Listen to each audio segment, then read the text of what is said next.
বন্ধু বান্ধৱীসকল আজি মই আকৌ এটা মানে কি ঘটনা লৈ আহিছোঁ। এইটো আজি কিছুদিন আগত ঘটা সাধাৰণতে এইটো যৌতুকৰ এটা ঘটনা, য'ত তাৰমানে ৰিদেন্যা নামৰ ছোৱালী এজনীৰ ঘটনা। চাগে আপোনালোকে শুনিছেই, এইটো তামিলনাডুৰ ঘটনা। ৰিদেন্যা বিয়া হয় 28 তাৰিখে আৰু ৰিদেন্যা হ'ল আন্নাদুৰাই নামৰ এজন কাপোৰ ব্যৱসায়ী, মানে সফল কাপোৰ ব্যৱসায়ী ছোৱালী এজনী। আৰু তাইৰ বিয়া হয় কবিনৰ লগত 28 ফেব্ৰুৱাৰীত নহয়, 28 এপ্ৰিলত হয়, দুমাহ আগতে মাত্ৰ।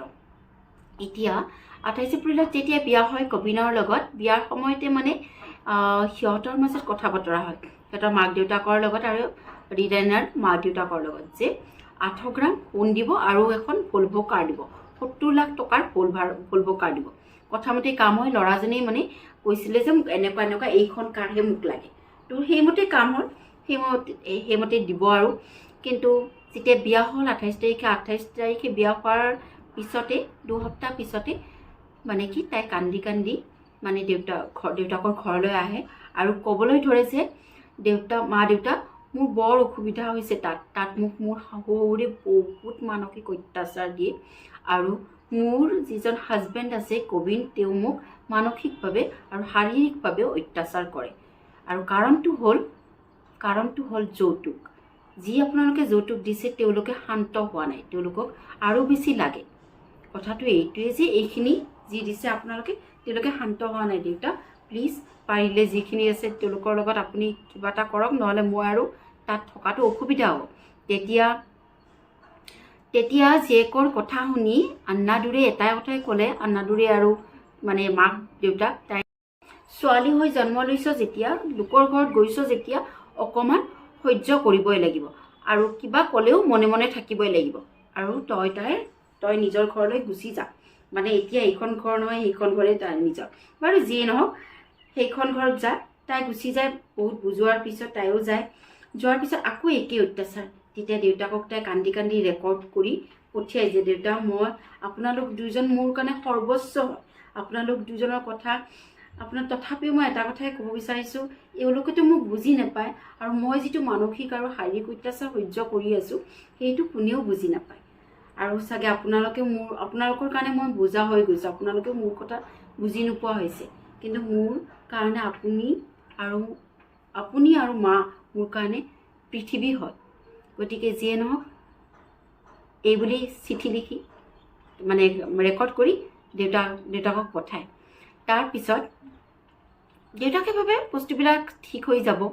তাৰপিছত এদিন কি হ'ল, তাই আকৌ আহিলে ঘৰত আহি ক'লে দেউতা এনেকুৱা এনেকুৱা হৈছে। তেতিয়া তাইক আকৌ বুজাই পৰাই ঘৰলৈ পঠিয়াই দিয়ে। তালৈ পঠিয়াই দিওঁতে তাই যায়, পুনৰ সেই একেই শাৰীৰিক আৰু মানসিক অত্যাচাৰ চলায়। তেতিয়া মানে কথাটো হ'ল কি, সিহঁতে যেতিয়া তাহাঁতক মানে কথা দিয়ে, বিয়াৰ সময়ত কথা হয়, 8 গ্ৰাম সোণ দিয়ে নহয়, 8 গ্ৰামৰ কিছু অংশ দিবলৈ থাকি যায়, আৰু কিছু অংশ দিবলৈ থাকি যায় কাৰণ সেইখিনিৰ কাৰণে হাল্লা লাগি আছিলে, আৰু কয় যে অতি সোনকালে সেইখিনি দিব লাগে। আৰু দেউতাকক কয়, দেউতাকক তেতিয়াই কথা বতৰা হৈছিল যে লাহে ধীৰে এইখিনি দিম, আৰু সিহঁতে দিব বুলি কৈ আছিলে, জনায়ো যে মই লাহে ধীৰে বাকীখিনিও দি দিম। কিন্তু নাই তেওঁলোকক লাগেই লাগে। যেনো তাই আৰু সহ্য কৰিব নোৱাৰা হৈ গ'ল। তাই এদিন মন্দিৰলৈ যাম বুলি কৈ কাৰখনলৈ ওলাই যায় আৰু আধা ৰাস্তাতে গাড়ীখন ৰখায় আৰু ছালফাছ নামৰ কীটনাশক দৰৱ খাই তাই গাড়ীৰ ভিতৰতে ৰৈ যায়। কথাটো হ'ল, গাড়ীখন বহু দেৰি সেই আধা ৰাস্তাত মানে যিটো ৰাস্তাত আছে, ৰাস্তাত ৰৈ থকাৰ কাৰণে ওচৰৰ যিখিনি মানুহ আছে সিহঁতে ছাছপেক্ট অলপমান সন্দেহ কৰিবলৈ ধৰে, আৰু সেইকাৰণে সিহঁতে পুলিচক জনায়।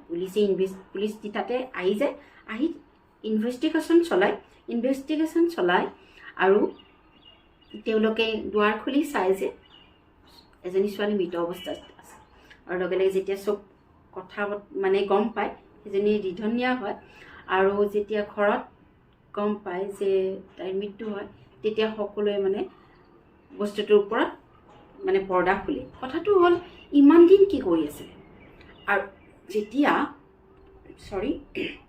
যেতিয়া বিয়া সময়ত দৰদাম চলি আছিলে, সেই দৰদাম চলি থকাৰ সময়ত তেতিয়াই জানো মাক দেউতাকে ভাবিব নালাগে যে এতিয়াই যদি মোৰ ছোৱালী দৰদাম চলি আছে, পিছলৈ কি হ'ব পাৰে? মোৰ ছোৱালীকতো সিহঁতে মোৰ ছোৱালী তেনেকুৱা ঘৰ এখনত গৈ সুখী থাকিব পাৰে জানো? বিয়া দিয়াই জানো জীৱনৰ শেষ হয় জানো? জীৱনৰ শেষ কেতিয়াও বিয়া হ'ব নোৱাৰে। কথাটো হ'ল সেইটো। হয়, এজন ফ্ৰেণ্ড পোৱা যায় যাৰ লগত জীৱন কটোৱা যায়, কিন্তু এনেকুৱা এজন ফ্ৰেণ্ড যিজনে বিয়াৰ আগতেই দৰদাম কৰে, তাৰ লগত কেনেকৈ বাৰু সুখত জীৱন কটাব পাৰে? মাক দেউতাকবোৰ ইমান অভিজ্ঞ হৈও কেনেকৈ অনভিজ্ঞতাৰে কাম কৰে? বাৰু যিয়েই নহওক, তাইৰ লাষ্ট হাঁহিটো যোৱা ৰবিবাৰে তাই ঢুকাই, তাৰমানে সেইখিনি সময়তে লাষ্ট হাঁহি দি গৈছিল আৰু কোনেও ভবা নাছিল যে এনেকৈ হাঁহি যোৱা ছোৱালীজনী, মন্দিৰত যাম বুলি ওলাই যোৱা ছোৱালীজনী তাই নিজে মৃত্যুমুখত নিজৰ মৃত্যু নিজে মাতি আনিব। আৰু তাই যিটো কৰিছে সেইটো কেতিয়াও মানে প্ৰশংসা কৰা নাই, কাৰণ ছুইচাইড কৰাটো সঁচাই কেতিয়াও মানে মানি ল'ব নোৱাৰি, কিন্তু কি অৱস্থাত কৰিছে সেইটো বহুত ডাঙৰ কথা। আৰু এইখিনি কথা যদি ঘৰৰ মানুহখিনি বুজি পালে হয়, আজি এজনী ছোৱালীৰ মৃত্যু নহয়। আৰু মাক দেউতাকে যেতিয়ালৈকে বুজি নাপায় এই কথাখিনি, তেতিয়ালৈকে ছোৱালীৰ মৃত্যু হৈয়ে থাকিব, আজীৱন হৈ থাকিব। আৰু কবি যিজন ল'ৰা ইমান শিক্ষিত হোৱাৰ পিছতো যৌতুকৰ দৰে এটা বস্তুক লৈ ইমানখিনি অত্যাচাৰ চলাই আছিল নিজৰ ৱাইফৰ ওপৰত, তাকতো ফাঁচি দিব লাগে। এতিয়াতো মাক দেউতাক, মানে কবিনৰ মাক দেউতাক আৰু দেউতাকক মানে কি জেলত ৰখা বুলি কৈছে। জেলত ৰাখিলে কি হ'ব? পইচা আছে, কিছুদিন পিছত ওলাই আহিব, জনা যায় ন, এইবোৰে হয়। কিন্তু নিয়মতে ৰিধেন্যাৰ এটা 23 বছৰীয়া জীৱনৰ পৰিসমাপ্তি, যিটো যৌতুকৰ বাবে শেষ হৈ গ'ল। ৰাইজক মই এইটোৱেই ক'ম, এইটো আমাৰ মানুহখিনি জানেই যে এইটো এটা যৌতুক এটা প্ৰথা নহয়, যৌতুক এটা বেমাৰ হয়।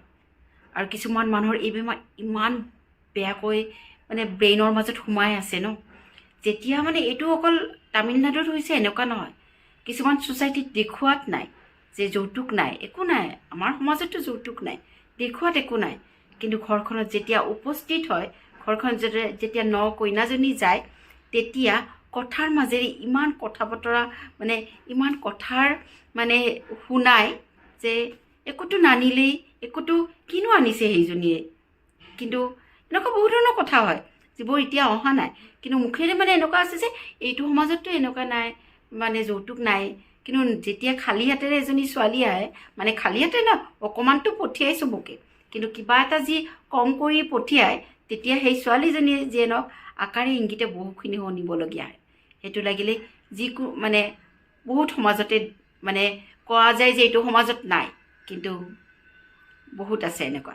যদি কোনোবাই মোক এই কাহিনীটো শুনি অকণমানো যদি কিবা এটা মানে মই আউটপুট ইয়াৰ পৰা ওলাব পাৰে, তেনেহ'লে মই ধন্যবাদ। কিন্তু আজিলৈ আহিছোঁ, বহুত সময় হ'ল, আৰু যদি মোৰ কথাখিনি কোৱাত কিবা মানে ভুল হৈছে ক্ষমা কৰি দিব, আৰু যদি ভাল লাগিছে লাইক কমেণ্ট শ্বেয়াৰ কৰিব।